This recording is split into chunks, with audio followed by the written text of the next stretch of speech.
congressional hearings. They bring Tony Hayward, the CEO of BP, in front of them. He says he is deeply sorry. Well, that should cover it. And that he was simply not involved in the decision-making process. Poor guy's only the CEO. I mean, it's not like he'd be in a position to make decisions. My understanding was if you're at the top, I think a former president might have said this, that your job is like if your job had a title, it'd be a decision maker. Okay, but no, Tony Hayward says, when asked, I'm not a cement engineer. He said that in response to a question. And then when they asked him, hey, what went wrong here? He said, I'm not a drilling engineer. Damn it, Jim, I'm a CEO, I'm not a drilling engineer. Damn it, Jim, I'm a CEO, not a cement engineer. One last one.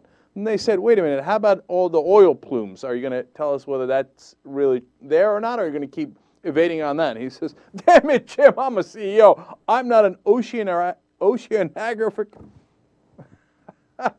Oceanic. I can't do it. Scientist. Okay. Well, we had fun. If the job description were what do you do, it's decision maker. Okay, and definitely not that word, scientist. Okay, so he said, it wasn't me, it wasn't me, it wasn't me.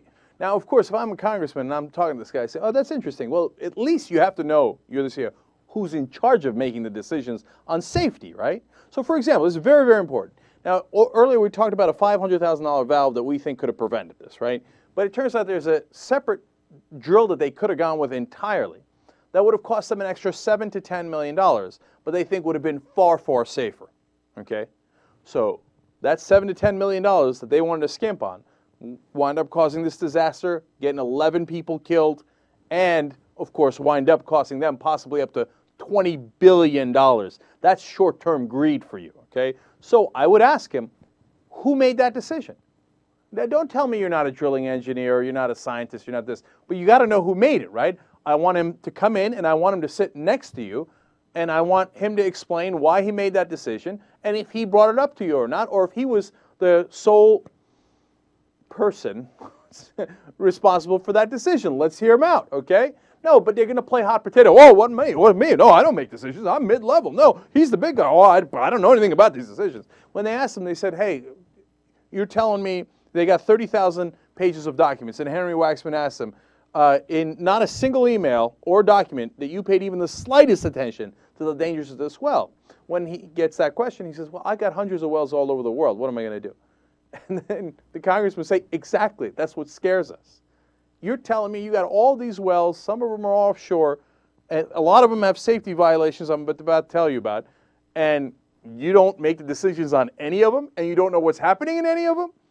That doesn't really give us a lot of confidence.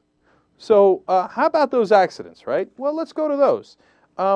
Well, over the last 5 years, 26 people have died and 700 have been injured in BP accidents. While their CEO goes, it wasn't me. I mean, those suckers died. I mean, workers died. We put safety first, safety first. Now, he keeps saying that, right? He says, as soon as I came in, he said in 07, I told them I want to focus on safety like a laser beam. And then they say, okay, great, so what'd you do? Oh, I don't know, I didn't do a damn thing. I mean, I don't know, I didn't make any decisions. So which one was it? Did you focus like a laser beam, or you didn't do anything? You never made a single decision about safety. Which one? Damn it, Jim, I'm a CEO, not a drilling engineer. Okay, so then, well, let's compare them, finally. Let's compare BP versus the other companies that also do offshore drilling, right? Now, this is a stunning number. BP has had 760 safety violations in the past 5 years. They've paid $373 million in fines. They think, it's going to cost us more to actually do safe drilling than paying the fines, so they pay the fines instead. But here's the part I'm shocked about. Sunoco and ConocoPhillips, in the same time period, have only had 8 safety violations. And are you ready for this?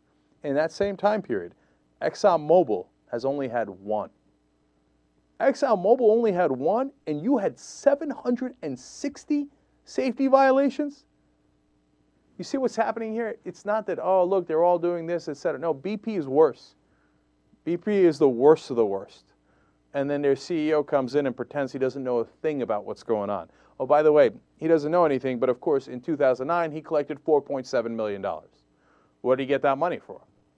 If he doesn't know a damn thing that's going on in his company, did he earn that money? Of course he did, because he made more and more profits. Some people died, you got a disaster. It's not their problem. Well, now it's their problem. Now they're on the hook for $20 billion. So put that in your pipe and smoke it. Or drill it, or do whatever you do with it.